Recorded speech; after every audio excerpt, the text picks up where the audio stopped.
radio station KIG, 86 Columbus, Ohio. Public warning system. During potentially dangerous weather situations, specially built receivers can be automatically activated by the signal to warn of the impending hazard. Tests of the signal and receiver's performance are normally conducted by the National Weather Service between 11 a.m. and noon each Wednesday. If there is a threat of severe weather, the test will be postponed to the next available good weather day. Reception of this broadcast, and especially the warning alarm tone, will vary at any given location. This variability, normally more noticeable at greater distances from the transmitter, can occur even though you are using a good quality receiver in good working order.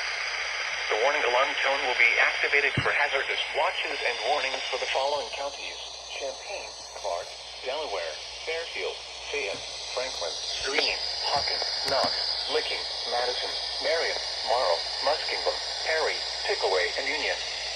This concludes the weekly test of weather radio station KIG, 86 Columbus, Ohio.